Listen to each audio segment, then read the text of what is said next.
దేశంలో రాజకీయ పార్టీల ప్రక్షాళన కొనసాగుతుంది. ఇప్పటికే 334 రాజకీయ పార్టీల గుర్తింపు రద్దు చేసిన ఎన్నికల కమిషన్ చట్టబద్ధతను పాటించాలని మరిన్ని రాజకీయ పార్టీలపై కఠిన చర్యలు చేపడుతుంది. దేశవ్యాప్తంగా మరో 476 పార్టీలను రద్దు చేసే దిశగా చర్యలు మొదలుపెట్టినట్టు కేంద్ర ఎన్నికల సంఘం వెల్లడించింది.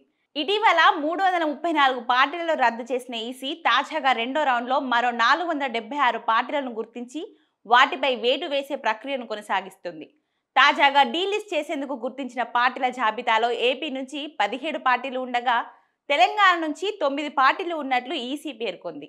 ఈ మేరకు రాష్ట్రాలు, కేంద్రపాలిత ప్రాంతాలలో ఎన్నికల వ్యవస్థను పటిష్టం చేసేందుకు చేపట్టిన సమగ్రమైన వ్యూహంలో భాగంగా ఈ చర్యలు చేపడుతున్నట్టు ఈసీ పేర్కొంది. 2019 నుంచి 6 ఏళ్లలో ఒక్క ఎన్నికల్లోనైనా పోటీ చేయని రాజకీయ పార్టీలను గుర్తించి జాబితా నుంచి తొలగించేందుకు చర్యలు చేపట్టినట్లు తెలిపింది.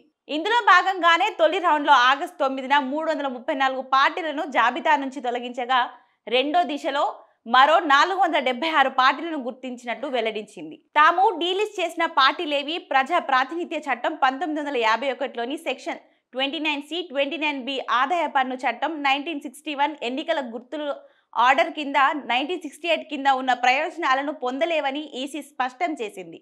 ఎన్నికల వేళ గందరగోళానికి కారణమవుతున్న పార్టీల గుర్తింపు రద్దు చర్యల పట్ల దేశవ్యాప్తంగా ప్రజలు హర్షం వ్యక్తం చేస్తున్నారు.